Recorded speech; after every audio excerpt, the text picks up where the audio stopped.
Hello. With Rise of the Duelist releasing in just under 2 weeks, I thought it would be best that I finally get around to uploading a update to my Noble Knight guide. This is not going to repeat all of the basic information presented in that guide, but will instead serve as a follow-up or part 2. I will link the original guide in the description, as well as good resources such as the Noble Knight Discord, the written guide by Rabbit, a combo guide by EasyYGO, and any other relevant things that I think of after recording.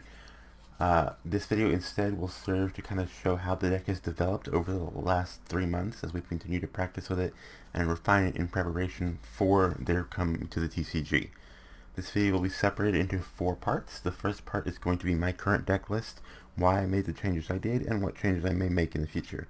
The second part will discuss the different popular builds and why I prefer the version that I play compared to the version you may be more familiar with, which is a much more linear and high ceiling combo version. The third part is going to show some additional combos as well as thought process and how to pattern into them. And the fourth part is going to be a replay showcase showing just various cases of me playing the deck against friends and randoms. Without further ado, let's get into the first part. Alright, so getting started with the list, as you can see, a lot of the skeleton of the old list is still in place, but there have been a lot of changes. So to start with, the 2 level 5 knights, let's talk about the cuts. The level 5 knights have both been dropped. Lancelot's utility has been supplanted by Renaud, and so it was an unnecessary garnet. Hector, actually, I think is still a viable option. It is a dragon ruler, it comes back every turn, it's a consistent body.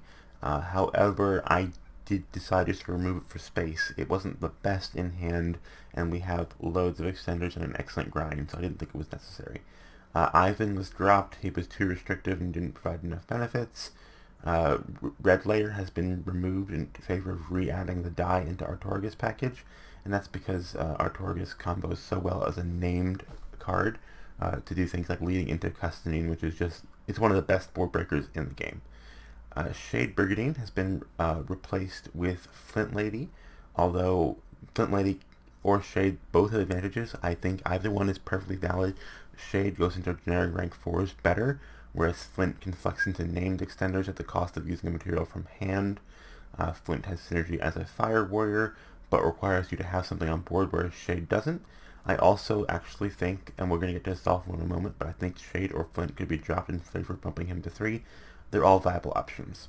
Bedivere has been added as a summon off of the trap to move your Flame Noble arms. I'll explain this more in the combo section, but you can use it in combination with Hot Cleric to provide a locking effect. We have seen Astolfo reintroduced. I initially really did not like him, but he has proven to be much better than I gave him credit for.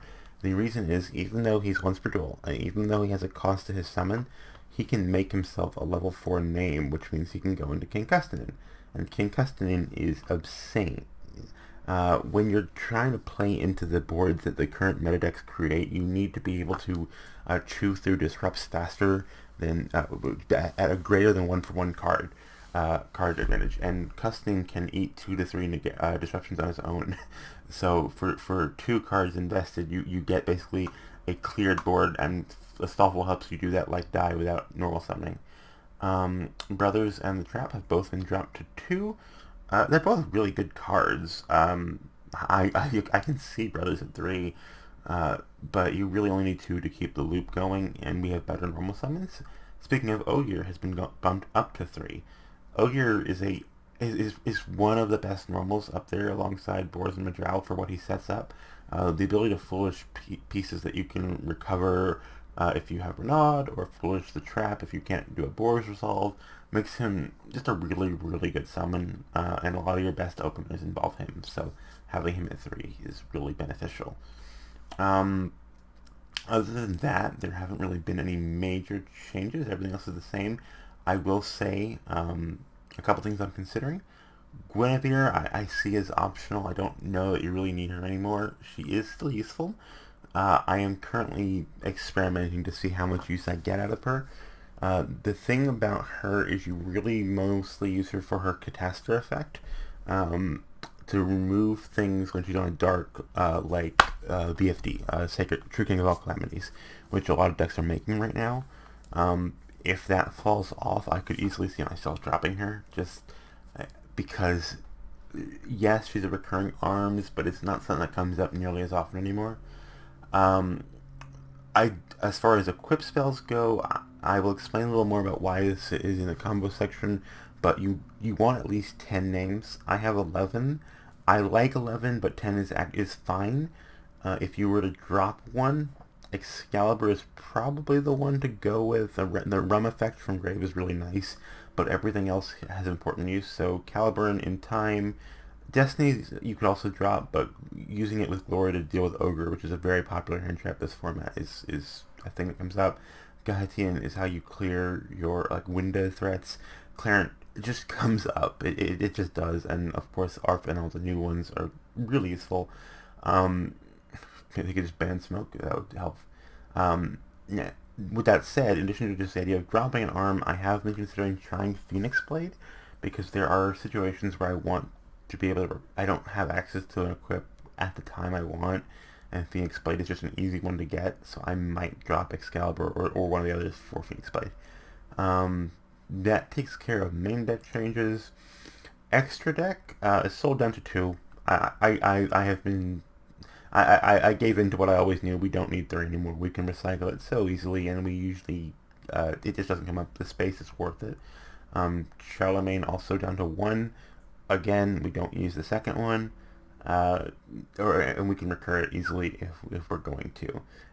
In exchange, those 2 slots, we've got an Exciton, an additional going second option to break boards, and Herald, which can help us re-extend boards where we lose the gear free to a hand trap or something. Also really useful going second in weird situations. I'll have a replay demonstrating that later on in the guide. As far as the new synchro goes, and if I can pull him up, General Oliver, right here. He's a really cool going second card. He's not amazing, but I do think he is worth running. However, he's not coming till Phantom Rage, which is going to be after the next ban list. And because of that, I have elected to not worry about figuring out what to cut from down here, because we don't really know what the format's going to look like. We don't know if any of these cards are going to get hit.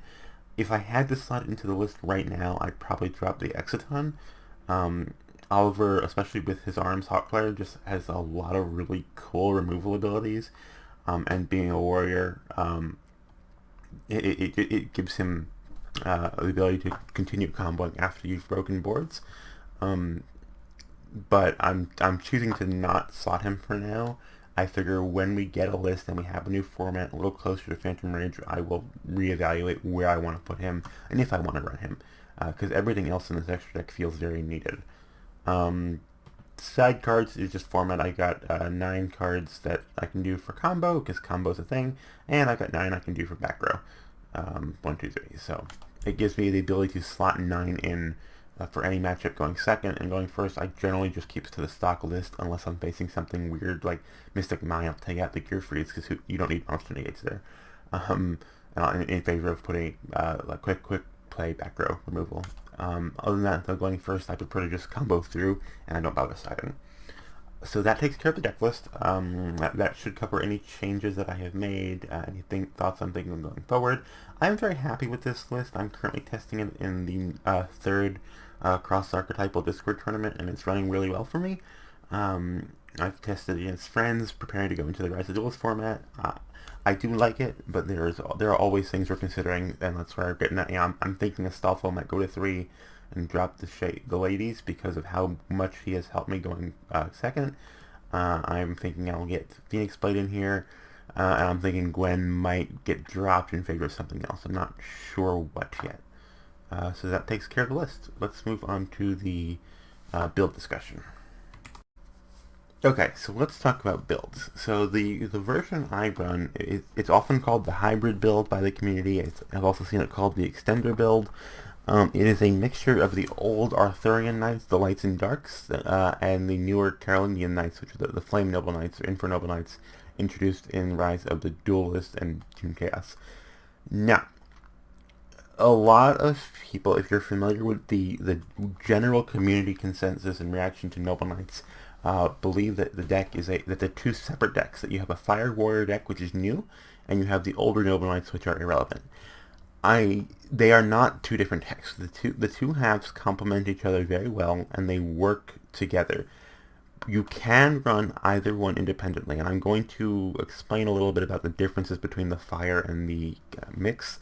If you want to know about the old TCG Knights, you can look at my old guide on those, but I will say that that build is unviable.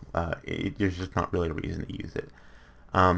Before I get into that, though, I do want to clarify that I am not calling the Pure Fire Warrior deck, which is the more popular variant, bad. It's not bad.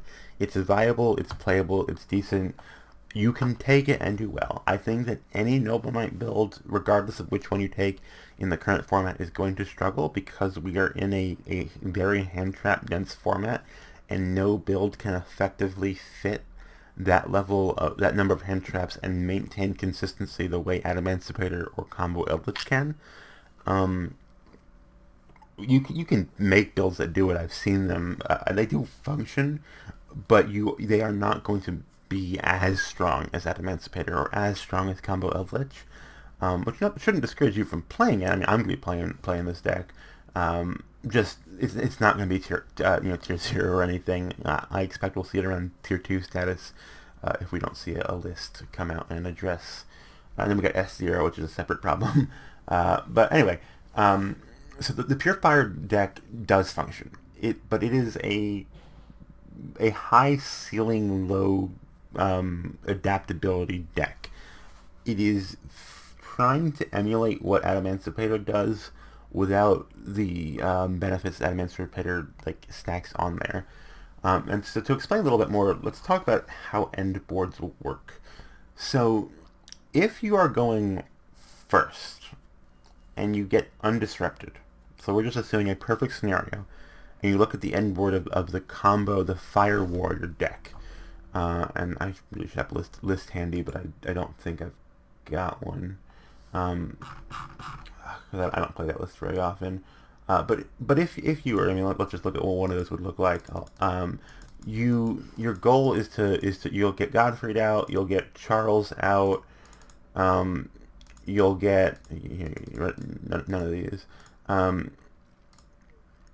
You'll get Savage Dragon out, you'll get Herald out. So you end on a bunch of negations without any and it's a good board. It's hard to break. So you work with like a core here. Whatever. It's a strong board and it's simple to play into. The problem is that the board dies to the same sort of stuff as a weaker board would. At that point, you're looking. They're gonna if they can, they'll bait out the spell trap negate and hit you with like a Dark Ruler. Other than that, you've probably won going first, and that's fine. Like, it wins going first. We know that. The thing is, if you look at what the hybrid build does going first, it generally looks to get Gearfried and Charles, and then that's it as far as monsters. You'll have the 5 decks left to go into that. I'll explain later. And you still get your Grenade Rip. So if you've done your Grenade Rip, and you've looked at your opponent's hand, you've taken their best card, and you still have a pop and negate, you've still won. Like, you have won just as much as you would if you had that Savage and that Herald on the board. The difference is you have more stuff left in hand and more setup to kind of dynamically react on your turn 3, because you're also going to have the same stuff break your board as would break that higher ceiling board. They can still hit you with the powerful side decks. It doesn't, they can hit you with droplets and break the board still. They can hit you with Dark Ruler no more. But you've set up for the future. So going first, it's the same result, even though the board is weaker. But where the distinction comes in is going second. And that's because, and playing through hand traps too. So I shouldn't say going first doesn't matter. One thing about the more linear going Fire Warrior builds is that when they get hand trapped at the right moment, and they do the same stuff, but they try and protect themselves from hand traps. It's not like they die to one. No deck dies to one hand trap anymore. But they tend to rely more heavily on one combo path. Like, they burn most of their extra deck going first completely. And they can't repeat the path. They kind of go for it, and if it gets stopped, then they're really stuck on the back foot. Whereas the way the hybrid build tends to play is because we have a bunch of different ways to get to our end goal. We can use 5 racks to just bait negates and then go into like a 3 warriors path where we use the king to get into Charles. So we have a better ability to react to what our opponent is doing, and kind of change the plays we're making rather than just focus all in on one high ceiling combo. And then going second, because we have stuff like King Custine and a lot of drop on board extenders, regular Custine is amazing. Gawain and Arthur, opening die in Gawain or die in Heritage, or if we're going for a 3 warriors thing, a sword, a knight, and Custine. Any way to get into King Custine or the other kings sometimes to break a board or to start doing that before we've committed to a game, a line of play. It helps us go second a lot easier, and I'll demonstrate that in some replays. So basically to summarize, yes, the hybrid build has a lower ceiling, and I think anyone who tells you it doesn't is kidding themselves. You can adapt it to run those extra negates if you want. Some of the combos I'm going to link to in the description will show that, but it takes away some of the advantages you get from having this more dynamic extra deck. So in exchange for a lower turn 1 ceiling while still keeping a board that against most things should still win you the game. Grenade is a broken card, it needs to be banned. But as long as it's there, Charles, Grenade, and it'll win you games. But while giving you more going second options and adaptability. The other big advantage is sold for 9 play. I'm going to explain that in the next section. It gives you an excellent grind. Trap, summon brothers, shuffle back, loop the traps with Magus. That's just a good play. That's endless grind. There's really no situation you can be put in that you can't adapt to. And so that's my thoughts on the builds. Let's get into some combo explanations. So I want to start by explaining the Sold for 9 play and the thought process behind it, because I think understanding that will go a long way towards explaining why we play the build we play, and why the hybrid build is so popular among the people it is, because it's kind of a concentrated version of the general thought process behind hybrid. Now, when you're playing competitive Yu-Gi-Oh, you always have to be thinking about what your opponent is likely to do, and tailoring your moves to best respond to it. The better you are able to predict your opponent's moves, the better you will be. That's one reason Grenade is so strong. If you know their hand, you can map their turn before they've played a single card. Now, if we assume our opponent has an Ash Blossom, for example, we know that they're a decent player. They're probably going to go and Ash either our Assault Summon, or they're going to Ash our 5-Rec Summon. We don't want them to do this.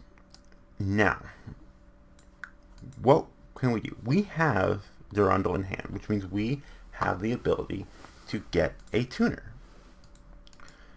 If we want to get that, make sure our play goes through, we need a tuner to start our 5-Rex play.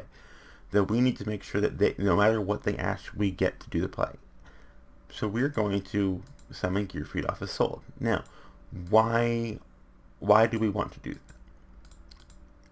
When your opponent sees you assaulting for 9, they have a choice to make. If they're decent, they know that Gearfried is coming out. That is a scary prospect, because Gearfried makes Ash worthless. It'll negate the Ash. So do they negate it? Well, they're going to feel like they have to. However, what they are not thinking about, and frankly, even if they are, it doesn't matter, is that we will never, ever assault for 9 if we rely on the Assault Summon resolving. If we did not have a way to get a tuner on board in our hand, then we would be assaulting for 4 to get a tuner.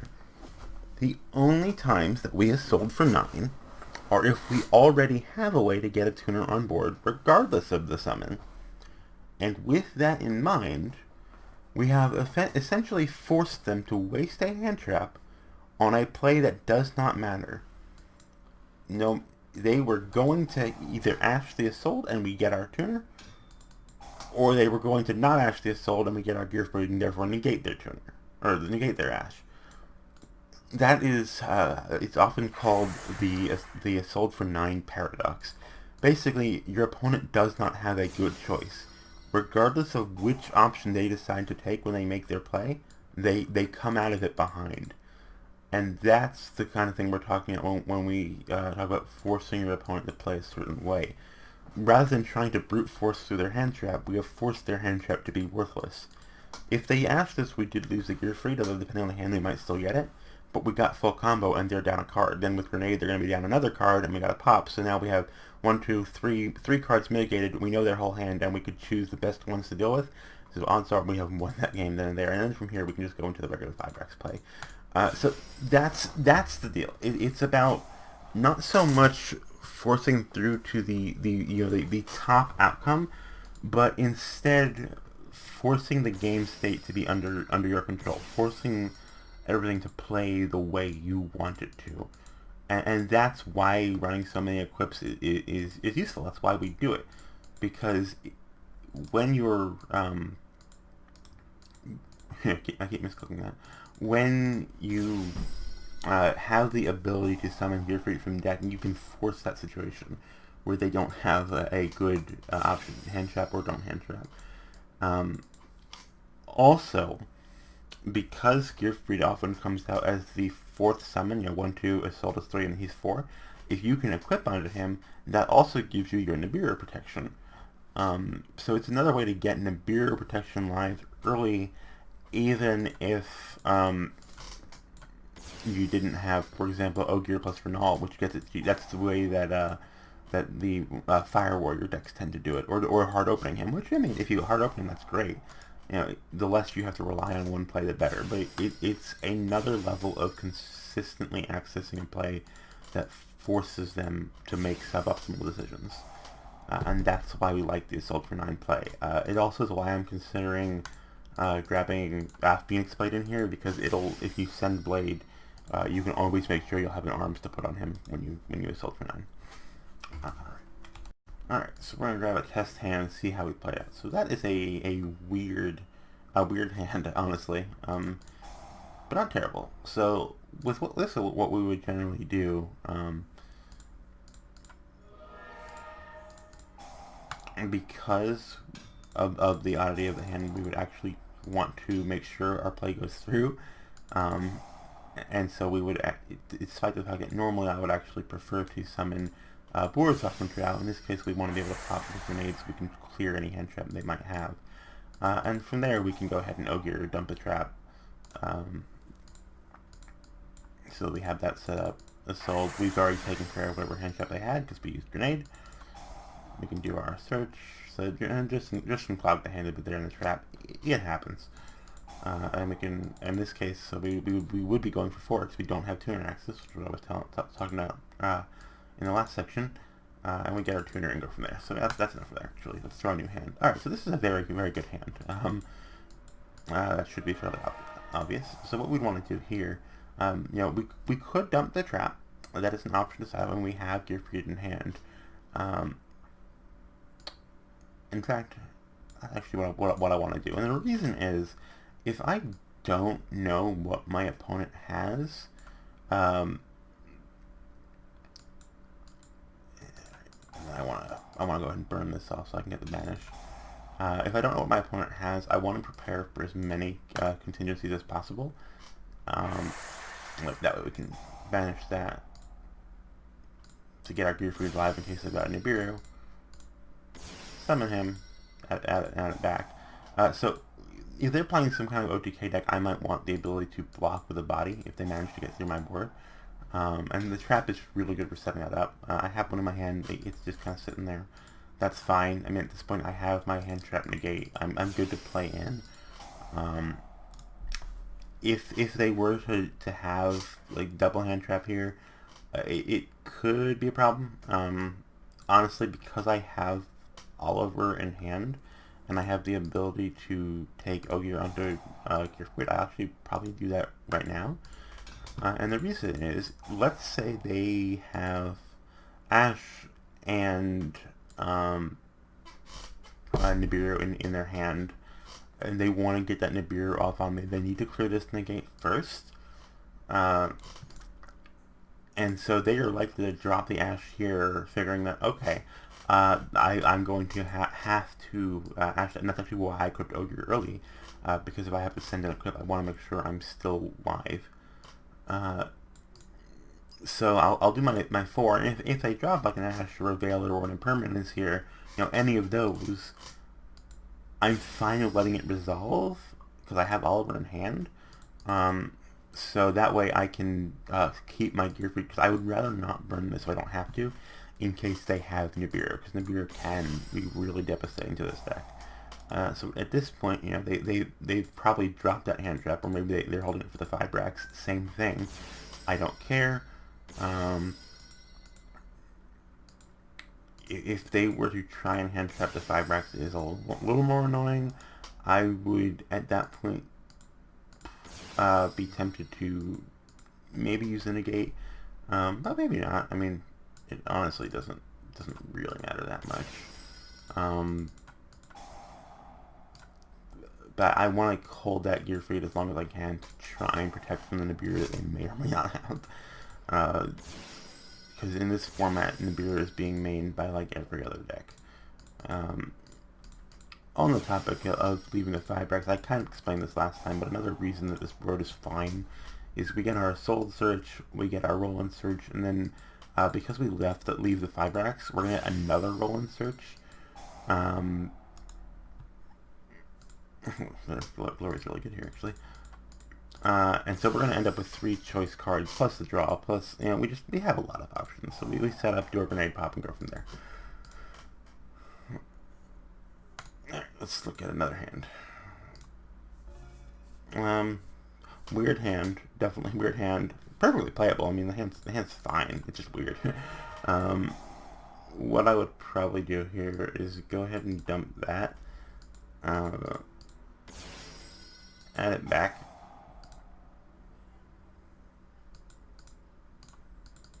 So that's summon 3. Again, we want to protect from hand traps here. Go ahead and add this again. I have no arms, which is why I have to play this a little unusually. So what I can do, this is one of those cases where if we had Phoenix Blade, it would help. I can dump that for the 4. Grab any of these. Grab Oliver. And the issue I have is I can equip this to get alive, but he's going to drop on the 5th summon, which means unfortunately I don't really have a way to get him live early. With that being the case, then, in case he's got the Nibiru, I think what I want to do is actually start this pathing before drop. He doesn't know I am going to field that yet. He knows I've got it.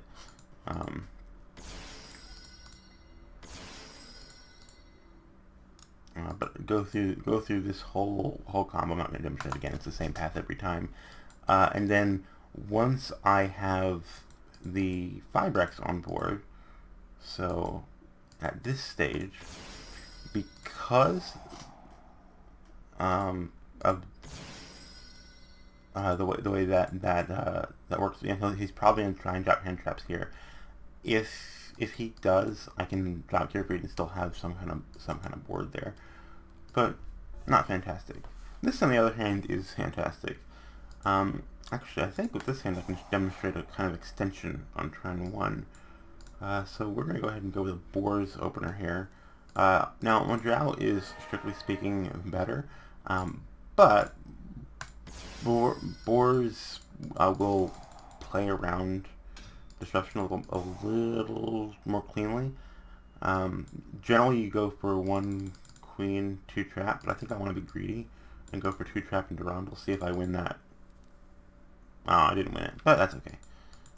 Because we have Renault, so we're going to get it back anyway.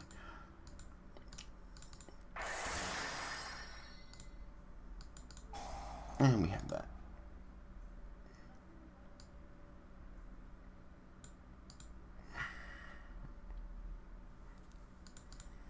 Now, the one downside about the way this hand is laid out is that we need a fire to hit board to summon Renaud as our tuner.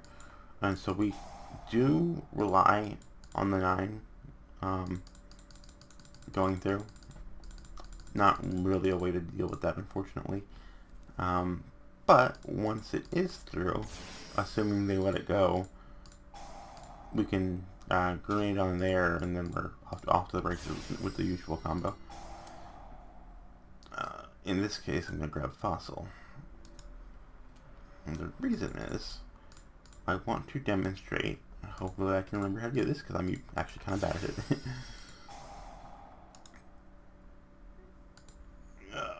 Summon our 2 tokens.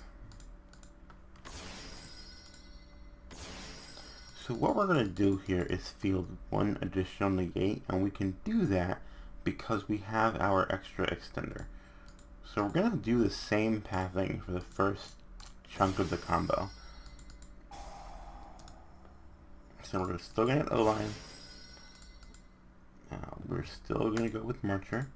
Now what we're going to trade is we're not going to get our draw off of the Stardust Charge Warrior, and that's fine.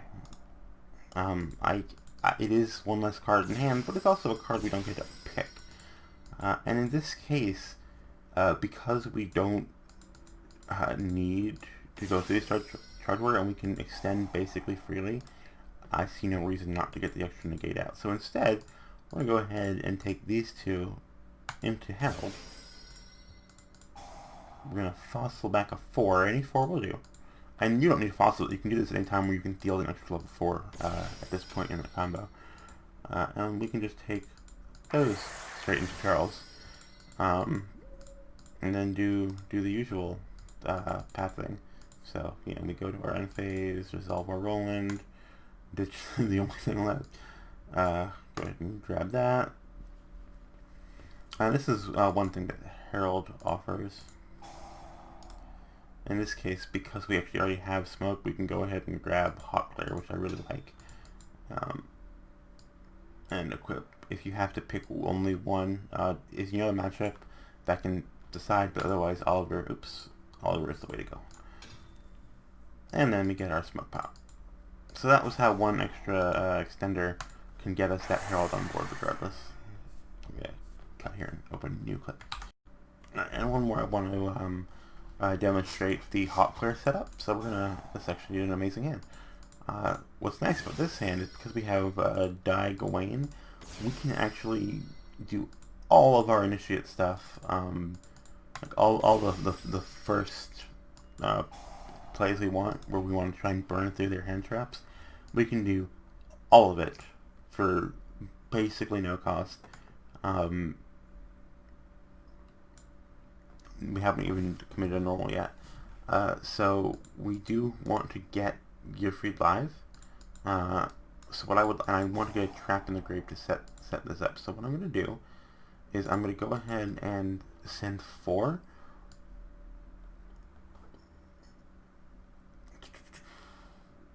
And I want to, because I have a way to search, I want Hot Glare in deck, but otherwise we might send Hot Glare, add it back with Renaud, but I'll get to that in a second. So we'll do that, I just said that, and then I went ahead and sent it anyway. That's fine though.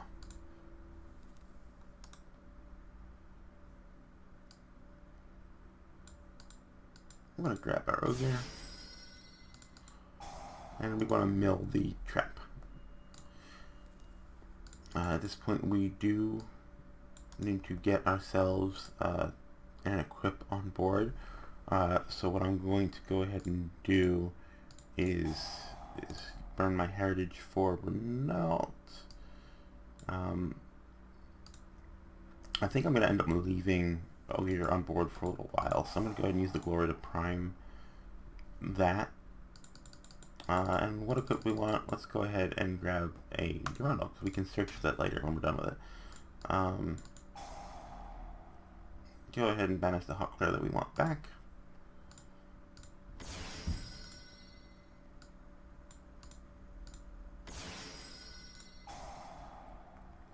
And we'll put Hot Glare in our hand. And from here we're pretty much clear to clear the playthrough. We have our protection. So let me just go ahead and push through this combo real quick. We're going to go ahead and do the roll into the shoot there.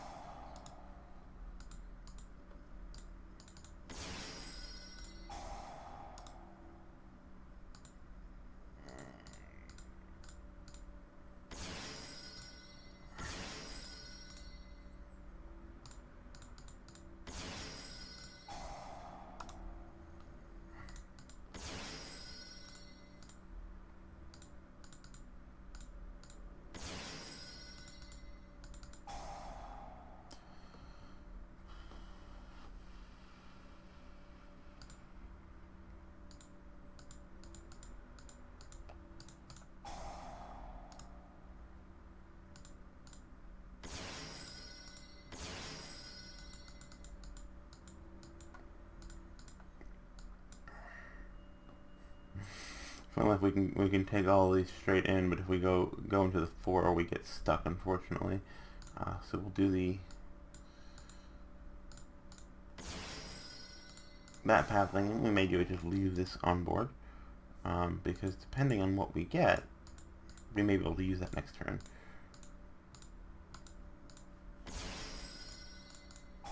Go ahead and do that. And at that point, we can go ahead and do it and get our hand trap. And rip whatever we want from their hand. None of that matters though, so let's get into the turn 2, and then I can kind of explain what we're doing with this hot clear. So we'll send, who cares, that, add that, and then load up Charles. We already ripped Smoke, so we can go ahead and grab Joyous, which can summon Gear Free from our hand if it dies somehow.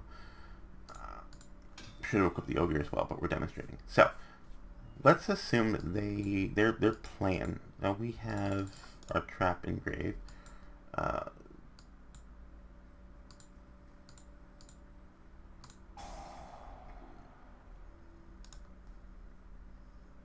And we summon Bedware. Now, with Bedware on field and Hot Clear here, Hot Clear can be moved to can equip to any monster, and Bedware can move normal arms to any valid target. If they are playing a deck, and let's say we know they're doing a combo deck, and they have their material, and they just summon their tuner. That tuner goes into Fibrax, right? We know that's what they're going to do with the tuner. Bedware can move Hot Clear onto that tuner. Now, if they link that tuner and that monster into their own Fibrax, that will trigger Hot Clear's graveyard effect, and we can then pop the Fibrax, which will disrupt their combo. So what this setup does is it enables you to, it's not quite no material level of ceiling, but it is making it so that if your opponent links or sinkers that monster away, they're going to lose whatever they create, and so they have to play around that. It adds another layer of complexity to the board. That's the Bedware interaction.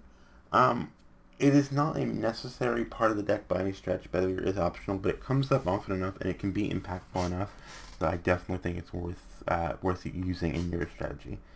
So yeah.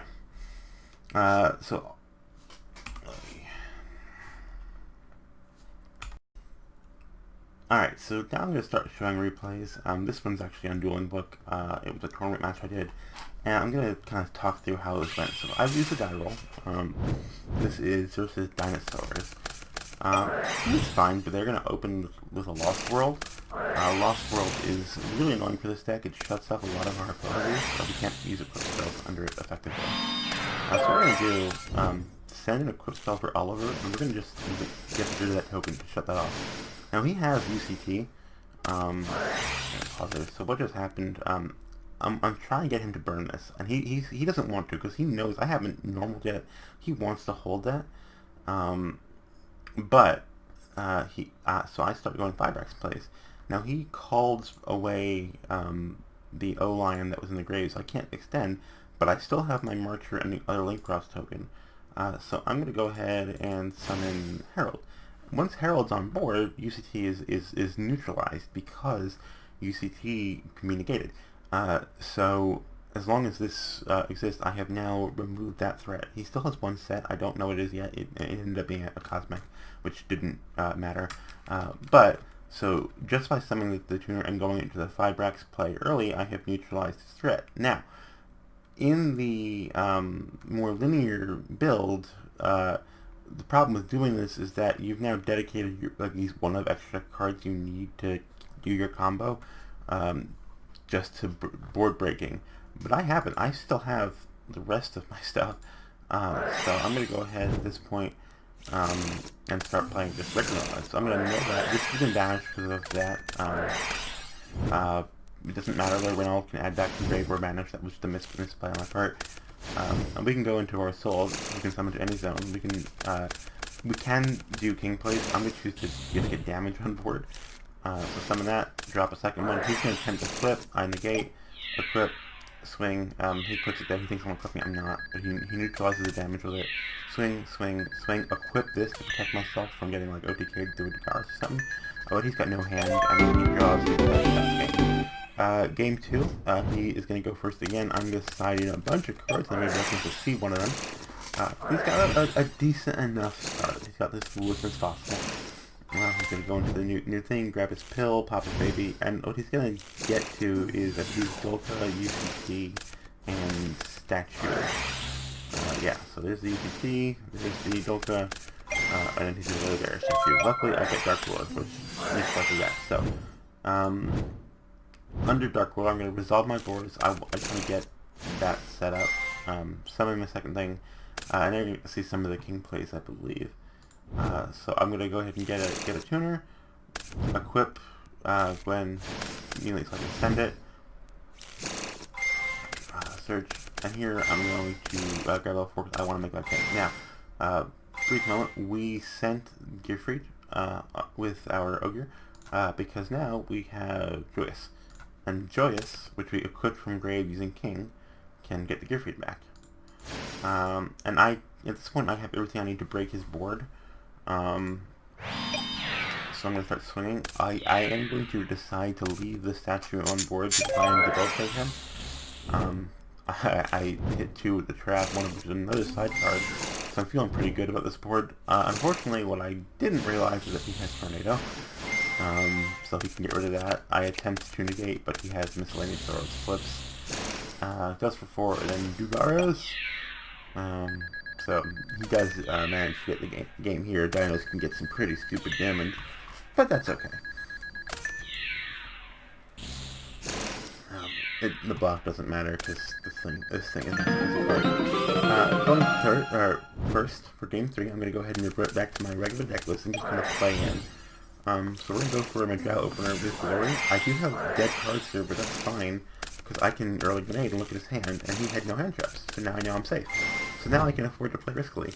Unfortunately, with the dead cards, I can't get the Gearfried. I need my tuner. So I'm just going to go ahead and do a 5-Rax play, but I know I'm safe, because he's got no hand traps. You're going to see a very unfortunate start of Treadboarder draw in a moment, though. I'm going to see another Jai, so 3 dead cards, but he doesn't know that. That's fine.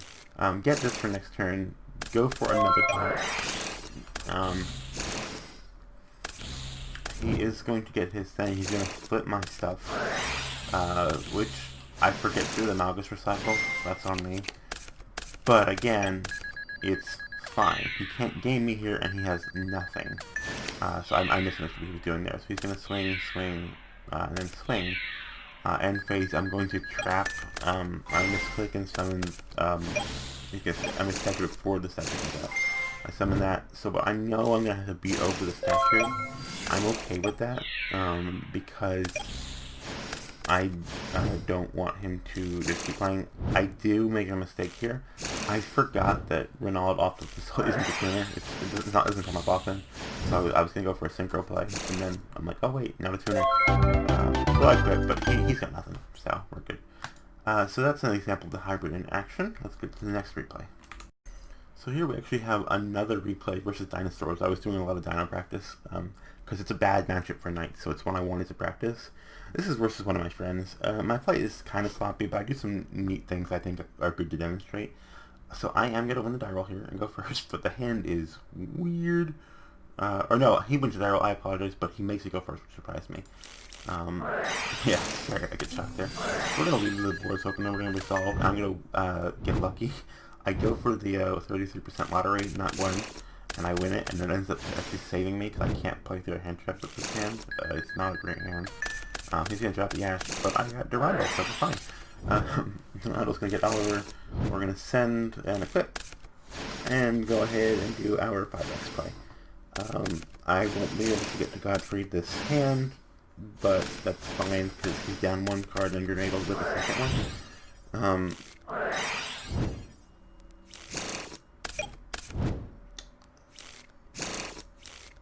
we're going to take out both of his starters. So his hand's not fantastic. Plus we'll stop with the card, so I have to pop it, and then I guess he can't play through there. Going to the next game. He's going to go first. Ooh, he bricked pretty badly. I'm going to start attempting to play using a Brothers Open to try and generate advantage to maybe go for game, but he's going to have a rock. And unfortunately, this hand does not play through a rock, so the set trap is going to banish it. That's unfortunate, but he passes. So we're going to try again with the Brothers play, but things are going to go a little differently this time. So once again, we're going to go for a king. We're going to grab back the winnow, and he is going to on summon 5, or yep, on the synchro. He's gonna let us build a board. That's right. So we're gonna go for game. He's gonna drop a new rock on us, and he's gonna token either away the Nibiru token, so he can't because he saw us use Gawain with it before. But that's fine. Empty board means we can now trap Madral and Pepper. So we're gonna go ahead and basically re-initiate our board. Now we have to clear some stuff. So what we're gonna do is go for King Tusneen. Crash that. I don't want to put that back in his hand, obviously. Float that. Crash it again. This time, Hot Clear is going to take care of one, and the re-equip sword will trigger Charles to take care of the other, and then we can pop both and swing. Now, he's going to finally hit something good off the top in a moment, and be able to start playing.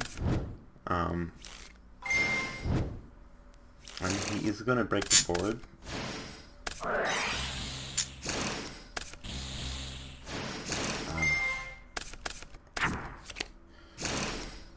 But he's not going to OTK us, so he's going to go ahead and just put stuff on board.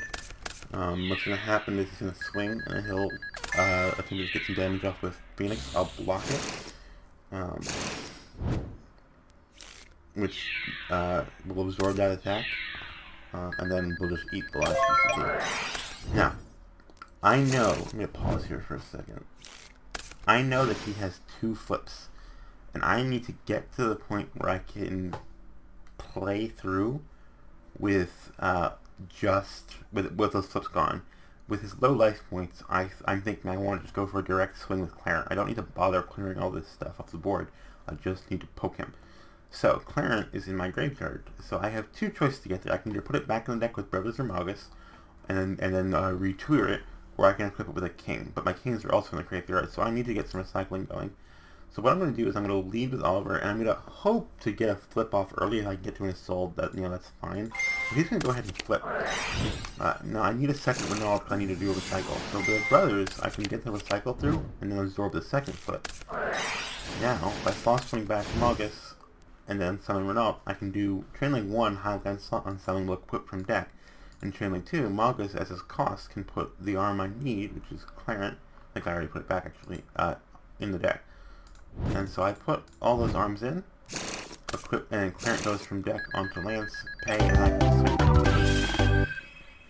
Let me go to a second match. So we did 2 matches here. And here we're just doing a pretty basic setup. I have my my tuner access right there in Oliver, so I'm going to go ahead and grab the Gear Freed instead. Interestingly, he has a hand trap. He just chose not to drop it. I didn't know that at this time.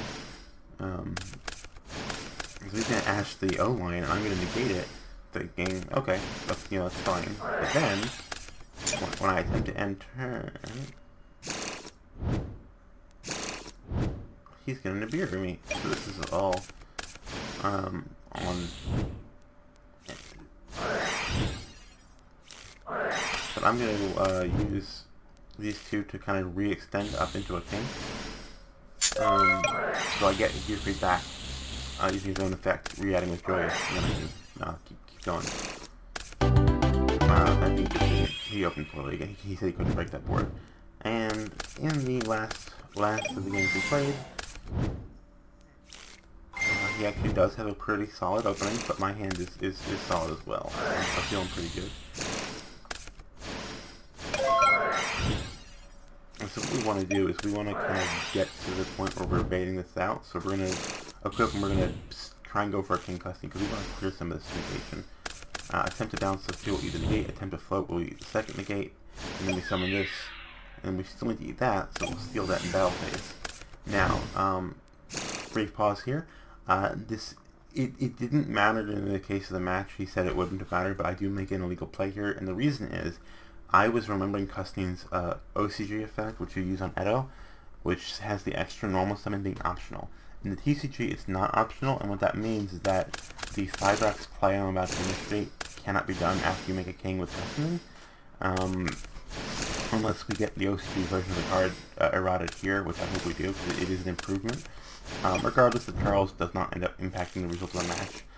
This guy's at 35, this guy's at 35.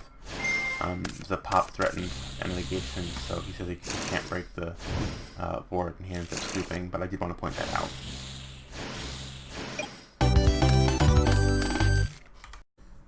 And this is the last replay I'm going to share here, just to keep it short. I'll probably upload more at a later date.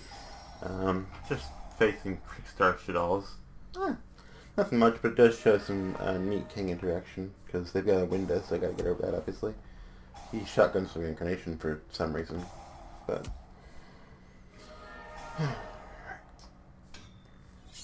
Let's go ahead and knock that out of the game, and then combo off really.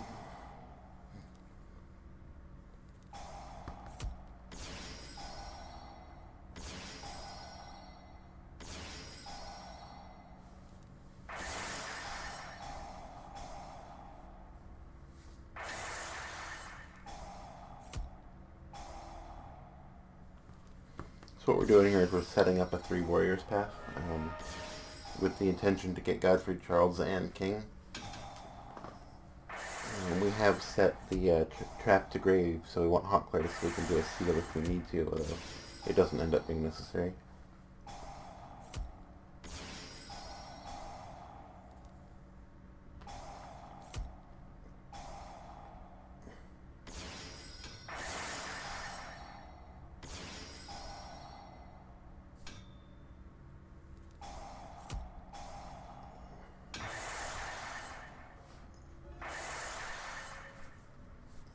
And here, I actually have a lot of disruptions set up, but I hold them for a while because I know nothing he's putting out so far is really a threat, and I just kind of want to see where he goes with it so I can make sure I'm disrupting as late into the combo as possible to avoid him coming back. He ends up investing into a Boral Sword, and I figure, alright, now's the time, so we're going to go ahead and stop the float, and then go ahead and pop the sword, and he's going to scoop on that. If he had a way to keep recurring, I would have then done my hot seal.